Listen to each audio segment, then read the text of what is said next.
I'm Joe Tillman, and you're about to learn about hair transplantation and hair loss. But first, it makes sense for you to learn a little bit more about me. Who am I, and why should you even care about what I have to say?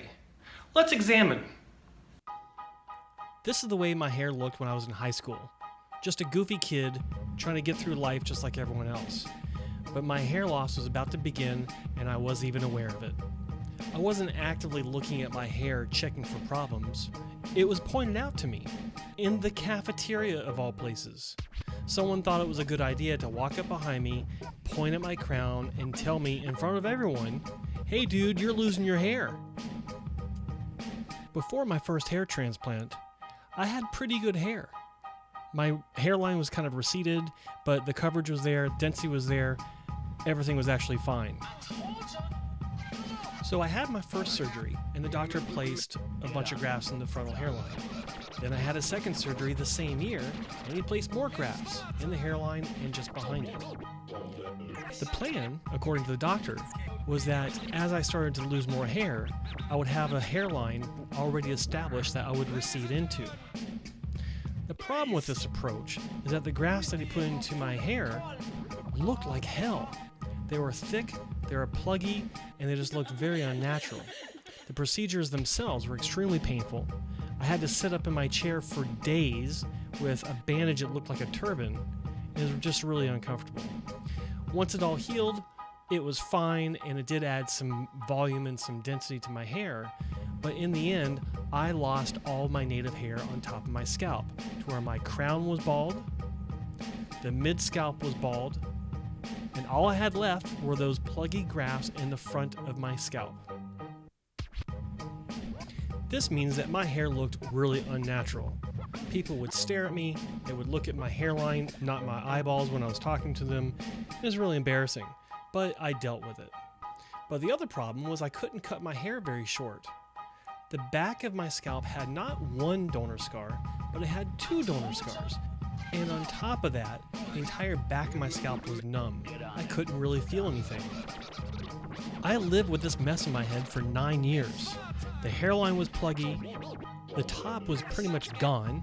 I was a full-on Norwood 6 plus because the sides were also dropping, and I was on my way to being a Norwood 7, which means I was going to be really bald. But the hair transplant was going to remain. Not to mention the crown was disappearing. All this was just making my life miserable.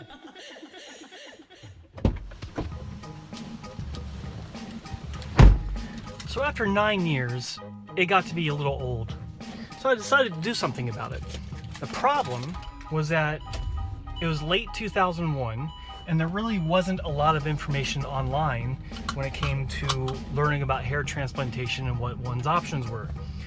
So, as luck would have it, after doing my research, I actually found a good clinic. In fact, I found a doctor that turned out to be one of the best doctors in the world, and he was in my own backyard. I did get lucky, but because I got lucky, I was able to learn from one of the greatest hair transplant doctors in the world, who just happened to be the doctor that repaired my bad hair transplants. So what I didn't realize is that after having that first surgery, my life was going to change completely, not just because of my cosmetic appearance, but my entire life in general. So, after I started blogging, things started to kind of change. And what I mean is, my passion for hair restoration was growing. And I wound up having in total about nine surgeries, and that's including the first two from 1992. I've had 7 with Dr. Wong, and it's 4 strips, a scar revision, some FUE, some BHT, which is body hair, and yeah, so I've had just about every procedure out there. And in 2003, I actually started working for Dr. Wong, which was a big deal because it made me the first person that's actually been through the entire experience of all the procedures that have been available since the early 90s, and having had bad surgeries, having had great surgeries, and finally working with one of the best doctors of the world. So being in this position, I've had a unique perspective about learning about hair restoration surgery, how to do hair restoration surgery. I know all the details of how it's done. I've witnessed thousands of surgeries in person and assisted in these surgeries. And I've also been in a position where I've been able to meet over 10,000 people face to face and talk to them about hair restoration and hair loss. I've done over 30,000 online consultations. So I've got a lot of experience. What does that mean today? What it means is quite simply perspective. And that's what it comes down to. Perspective. I have a perspective about surgical hair restoration and hair loss that few people in the industry have.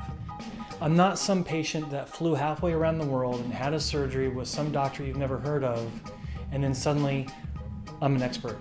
I've actually been through these surgeries, and I've actually been with the patients. I've been in the clinics, and I've counseled thousands of people.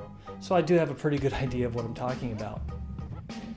Not to mention, I have one of the most comprehensive websites in the industry, hairtransplantmentor.com.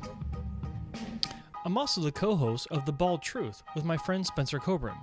We get 100,000 listeners every week and 40,000 downloads every week on iTunes. It doesn't mean I'm right on every subject. It doesn't mean that I know everything, but I do have a pretty good idea of what the answer is to whatever your question may be. So subscribe to my channel. I'm going to be pushing out a lot of videos. I've already got a lot of videos showing the clinics I work with, going to the clinics, shooting documentaries of how they do the procedures, and there's more of that to come. But I'm also doing educational videos just to explain the industry to you, what you need to know about hair restoration and hair loss in general, and hopefully it'll be information that you find valuable and you can take with you in your research, finding the best doctor and the best clinic for you.